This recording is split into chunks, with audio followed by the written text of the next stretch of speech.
नाही, कोर्टवर नावं दिलेच असणार. कोर्टमध्ये असलेली नावं कदाचित काळा धन पांढरा करायसाठी असेल, ब्लॅक मनी व्हाईट करायसाठी. कारण ज्यांच्या फोटोमध्ये सगळी मंडळी जी दिसते, काही फोटो दिसत आहेत, तो एक चेहरा काल आमच्या सुषमाताई अंधार यांनी त्या संदर्भातलं वक्तव्य केले आहे की तो काळा पैसा पांढरा करणारा व्यक्ती आहे. त्यामुळे त्यांच्या नावाने कोर्टमध्ये नावं कदाचित लिहिली असतील. पण त्याबरोबरच ज्या व्हिडिओमध्ये सगळं काही आहे आणि सापडले आहेत, त्यांना भेटले आहेत, त्यांच्या त्या अंधश्रद्धेला खतपाणी घातलं आहे, त्यांच्या अंधश्रद्धेला समर्थन केलं आहे, हे जे जेवढे असतील, कोणी कितीही मोठा असो, त्याच्यावरती कारवाई झाली पाहिजे.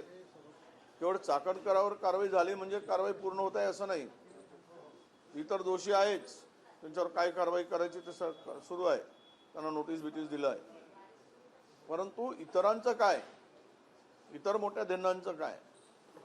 अरे तुम्ही शपथ घेताय, तुम्ही एका संविधानिक पदावर आहात, कायदे करण्याच्या अधिकार क्षेत्रात तुम्ही मोडताय आणि तुम्हीच हे कायदे मोडण्याचं काम करताय.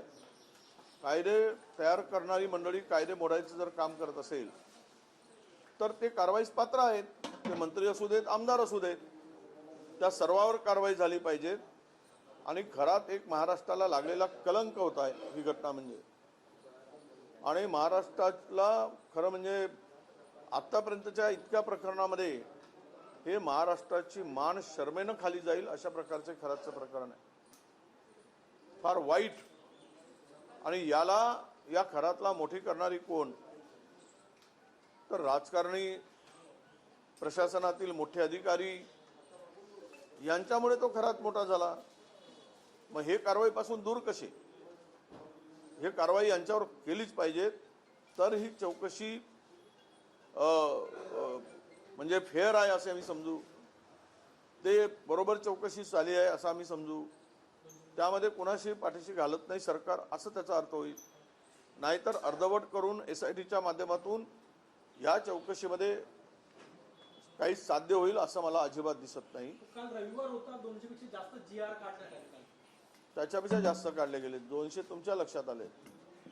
माझ्या माहितीप्रमाणे 1000च्या वर GR काढले. महाराष्ट्रात हे सर्वसामान्य माणसाचं आस्थेचं काही मंत्रालय राहिलं नाही. लोकांच्या सर्वसामान्य माणसाला न्यायाचं केंद्र आता ते काही मंत्रालय राहिलं नाही. तर हे आता लुटारूंच्या टोळीचं महाराष्ट्रातील केंद्र झालेलं आहे अशी मंत्रालयाची आता स्थिती झाली आहे. तिकडे सर्व मंत्रालयातील सर्व विभागामध्ये जोरात GR काढून पैसे वाटण्याचं काम सुरू झालेलं आहे. 10% तर 20% कमिशन सर्रास घेऊन बिलं काढली जात आहेत आणि नवीन GR काढून जो बजेटमध्ये आलेल्या पैशाची विल्हेवाट पद्धतशीरपणे लावली जात आहे. चौकशी होणार आहे, CAची चौकशी केली जाणार आहे, आर्थिक व्यवहार कशा पद्धतीने सगळे फिरत होते याची चौकशी. नाही, असं आहे की CAची चौकशी झाली पाहिजे. काळा धन पांढरा झाला किती झालाय ते झालं पाहिजे. मी सांगितलं ना, चाकणकरांना नोटीस दिलं, त्यांची चौकशी होते आहे, पण त्याबरोबर इतरांची पण झाली पाहिजे, तरच हे सत्य बाहेर येईल. आणि CAची चौकशी, कारण तिथे एवढा मोठा पैसा आला कुठून? आज 1500-2000 कोटीची प्रॉपर्टी आहे असं म्हणतात. तर हा पैशाची स्रोत शोधला पाहिजे.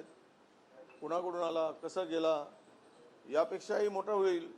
मला जर आपलं जर यामध्ये संपूर्ण खोलवर जाऊन चौकशी केली तर मला वाटतं की मंत्रालयातील अर्धे लोकांनी पांढरे पैसे करून देण्यासाठी खरंचचा वापर केला असेल.